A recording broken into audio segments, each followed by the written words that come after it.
Hello guys, आज का हमारा टॉपिक है एट्रियल सप्लाई ऑफ हार्ट। हमने हार्ट पढ़ चुके हैं, हमने हार्ट की कवरिंग पेरिकार्डियम पढ़ लिया है, हमने लंग्स भी पढ़ लिया है। अब हमारा जो हार्ट है उसकी एट्रियल सप्लाई बची है। तो आज हम इस वीडियो में atrial supply of heart cover करेंगे।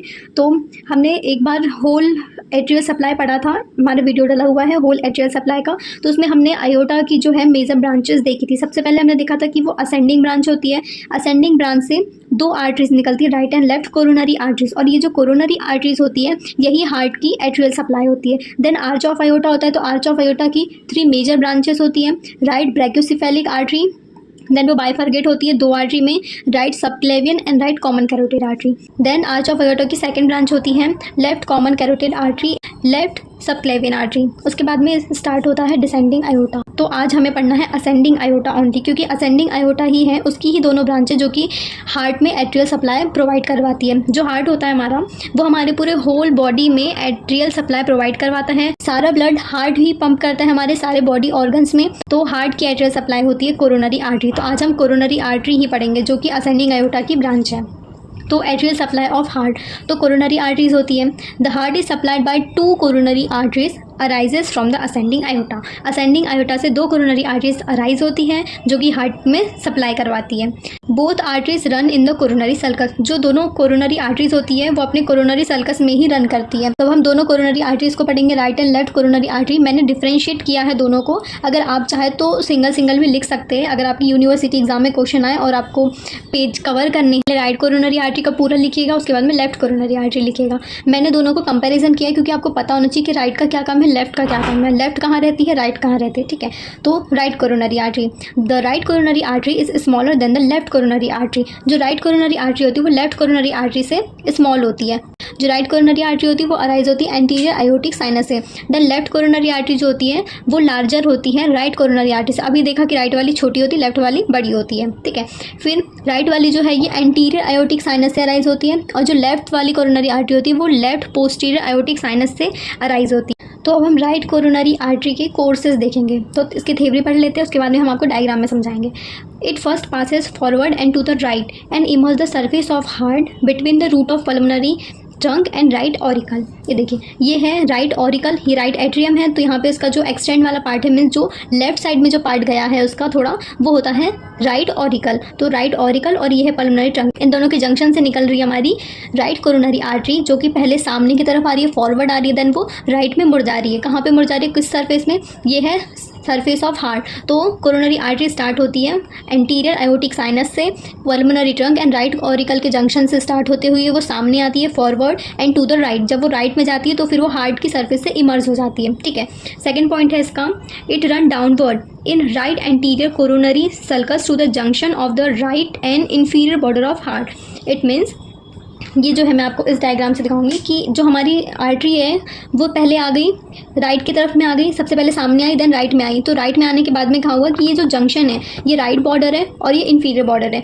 इन दोनों के बॉर्डर में यहाँ पे उसने क्या लिया, टर्न ले लिया।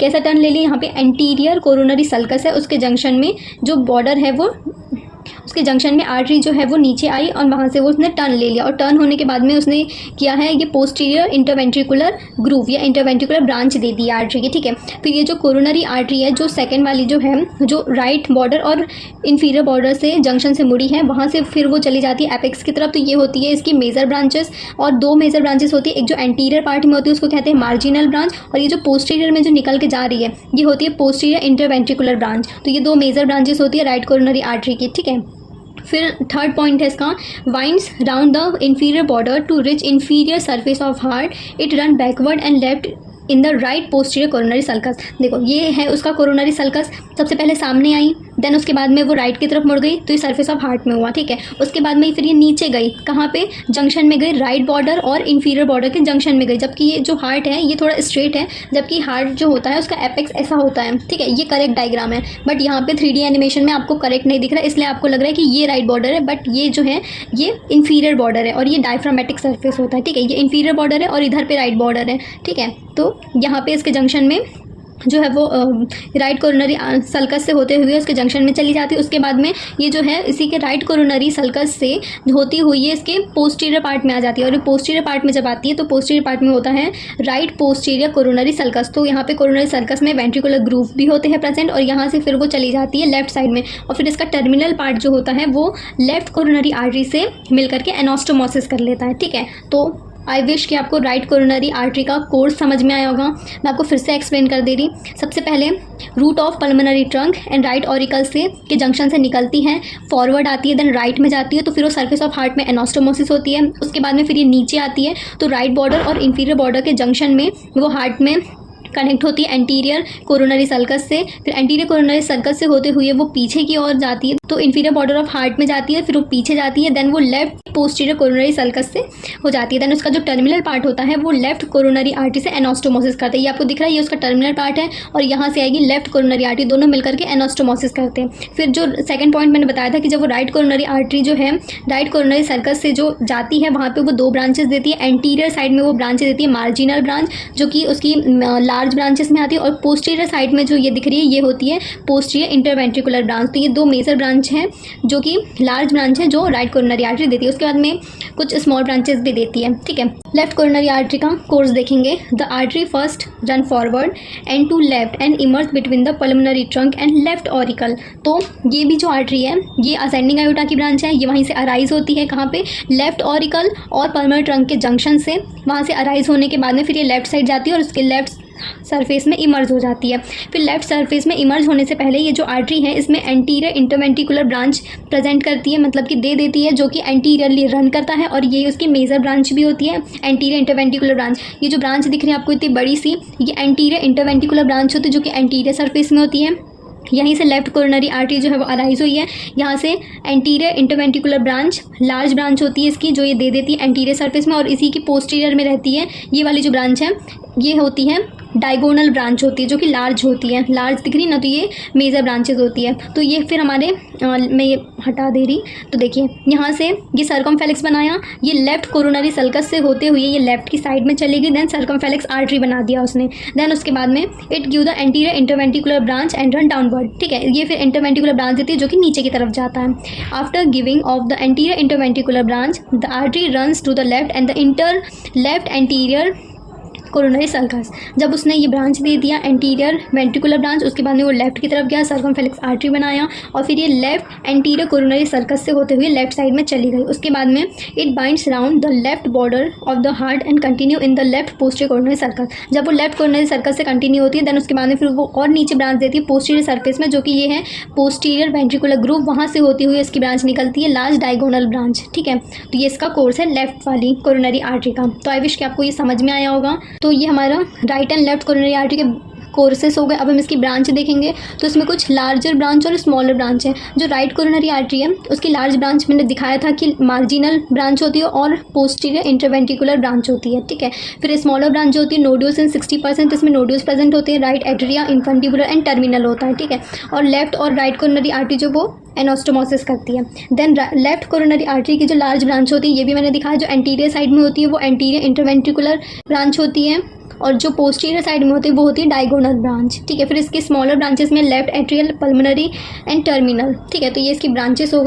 एरिया ऑफ डिस्ट्रीब्यूशन देखेंगे हम राइट कोरोनरी आर्टरी का। तो राइट कोरोनरी आर्टरी है तो वो राइट एट्रियम को सप्लाई करवाएगी, देन वेंट्रिकल को सप्लाई करेगी। तो वेंट्रिकल के भी दो पार्ट होते हैं, लार्जर एंड स्मॉलर। तो जो ग्रेटर पार्ट होता है वो पूरा राइट वेंट्रिकल को सप्लाई करवाती है, सिर्फ एंटीरियर इंटरवेंट्रिकुलर ग्रूव को छोड़ के, क्योंकि एंटीरियर इंटरवेंट्रिकुलर ग्रूव जो है उसमें लेफ्ट कोरोनरी आर्टरी जो वो सप्लाई करवाती है। ठीक है, फिर स्मॉलर पार्ट देखेंगे तो स्मॉलर पार्ट में वो लेफ्ट वेंट्रिकल को करवाती है, जो कि पोस्टीरियर इंटरवेंट्रिकुलर ग्रूव में ज्वाइन होता है। Then posterior part of interventricular septum में भी सप्लाई करवाती है। Whole of conducting system of heart except a part of left branch of AV bundle. तो देखो यहाँ पे क्या होता है कि जो कंडक्टिंग सिस्टम होता है हार्ट का वो पूरे सप्लाई करवाता है, लेकिन सिर्फ एवी बंडल को छोड़ देता है, जो कि लेफ्ट पार्ट में होता है, क्योंकि एवी बंडल जो है इसमें ऐसे नोड्स जो है वो सप्लाई करवाती है, जो कि 40% जो है वो लेफ्ट कोरोनरी आर्टरी का पार्ट है, जो कि ऐसे नोड जो है एवी बंडल को सप्लाई करवाती है। ठीक है, तो ये एरिया डिस्ट्रीब्यूशन हो गया राइट कोरोनरी आर्टरी का।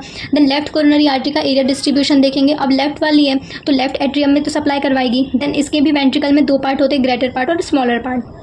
जो ग्रेटर पार्ट होता है वो पूरा लेफ्ट वेंट्रिकल को करवाता है, लेकिन पोस्टीरियर इंटरवेंट्रिकुलर ग्रूव को छोड़ के, और ये वाला एंटीरियर वाले को छोड़ के करवाता है, ठीक है, greater part. Then smaller part जो है वो राइट वेंट्रिकल को करवाता है, तो ये भी जो एरिया है इसका वो ज्वाइन कराता है एंटीरियर इंटरवेंट्रिकुलर ग्रूव में, ठीक है, पार्शियली, और इसमें पोस्टीरियर वाला पार्शियली, ठीक है।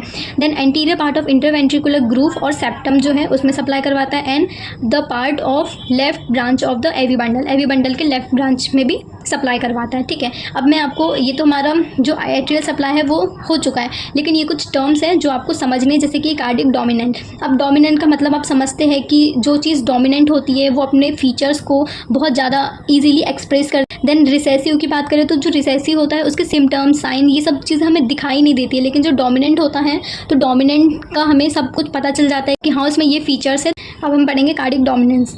In about 10% of heart, the right coronary is rather smaller and is not able to give the posterior interventricular branches. In this case, the circumflex artery, the continuation of the left coronary, provides the posterior interventricular branch as well as to the AV nodes, so it is left dominant. देखो अब left side में जो है वो, अब बोलते हैं ना कि किसी का जो हार्ट है वो लेफ़्ट साइड में है, लेफ्ट उसमें है, तो राइट साइड में है। मोस्टली जो होता है हार्ट जो होता है वो सेंटर में होता है, लेकिन वो लेफ़्ट साइड थोड़ा ज़्यादा टिल्ट होता है, ठीक है। तो क्या होता है कि जो कोरोनरी आर्टरीज होती है 10% ऑफ हार्ट में क्या होता है कि जो राइट कोरोनरी आर्टरी होती है वो स्मॉलर होती है। सपोज स्मॉल हो गई राइट कोरोनरी आर्टरी, तो ये जो है पोस्टीरियर इंटरवेंट्रिकुलर ब्रांच नहीं दे पाती है। तो इस केस में क्या होता है कि जो लेफ्ट कोरोनरी आर्टरी होती है वो सर्कमफ्लेक्स आर्टरी के थ्रू पोस्टीरियर इंटरवेंट्रिकुलर ब्रांच दे देती है, जो कि एवी नोड्स के होता है। तो अगर ये सिचुएशन होती है तो उसमें लेफ्ट वाला जो पोर्शन होता है वो डोमिनेंट हो जाता है। लेकिन कभी क्या होता है कि जो राइट कोरोनरी आर्टरी होती है वो पोस्टीरियर इंटरवेंट्रिकुलर आर्टरी दे देती है, उसकी ब्रांच दे देती है। तो इस सिचुएशन में जो हार्ट होता है वो राइट डोमिनेंट होता है। तो भी आर्टरी पोस्टीरियर इंटरवेंट्रिकुलर ब्रांच या आर्टरी को देगा वो डोमिनेंट हो जाता है, ठीक है, कार्डिक डोमिनेंट। अब दूसरी टर्म है हमारे पास में कोलैटरल सर्कुलेशन। अब ये भी दो टाइप से होता है, एक होता है कार्डिक एनास्टोमोसिस। तो कार्डिक एनास्टोमोसिस क्या होता है कि हमने देखा कि जो right and left coronary arteries होती है उनका एनास्टोमोसिस जो होता है वो पोस्टीरियर पार्ट में होता है, उनके टर्मिनल से। तो ये कौन से पार्ट में होता है? ये मायोकार्डियम में होता है, ठीक है। नाउ एक्स्ट्रा कार्डिक एनास्टोमोसिस, अब बाहर की तरफ में कार्डिक एनास्टोमोसिस कैसे होगा? वासा वेरोसम ऑफ आयोटा में होगा, वासा वेरोसम पल्मोनरी आर्टरीज में होगा, देन इंटरनल थोरेसिक आर्टरीज से होगा, पल्मोनरी आर्टरीज से होगा और फ्रेनिक आर्टरीज से होगा, ठीक है। तो ये है जो हमारा एट्रियल सप्लाई हो गया। आई विश कि आपको समझ में आया होगा। मैं फिर से आपको कोर्सेज बता दे रही कि जो हमारी राइट कोरोनरी आर्टरी है ये पहले सामने आई, देन राइट में गई, सरफेस से एनास्टोमोसिस हुई, मतलब कि सरफेस में जुड़ गई, उसके बाद में इंफीरियर बॉर्डर में कर्व लिया उसने, तो राइट बॉर्डर और इंफीरियर बॉर्डर से जंक्शन में लिया, देन उसमें पोस्टीरियर पार्ट में उसने पोस्टीरियर इंटरवेंट्रिकुलर ब्रांच दिया एंड एंटीरियर साइड में उसने मार्जिनल ब्रांच दिया। उसका जो टर्मिनल पार्ट है वो लेफ्ट कोरोनरी आर्टरी से एनास्टोमोसिस कर दिया। देन लेफ्ट कोरोनरी आर्टरी जो है वो सबसे पहले उसने एक ब्रांच दी थी जो कि एंटीरियर इंटरवेंट्रिकुलर ब्रांच है, जो कि एंटीरियर साइड में। देन उसने सर्कमफ्लेक्स आर्टरी बनाई और उसकी जो सर्कमफ्लेक्स आर्टरी है उसने डायगोनल ब्रांच दी, ठीक है। और फिर दोनों के टर्मिनल पार्ट जो है एनास्टोमोसिस कर गए। तो आई विश कि आपको समझ में आया होगा एट्रियल सप्लाई। आई विश कि आपको समझ में आया होगा atrial supply of heart. So thank you for watching.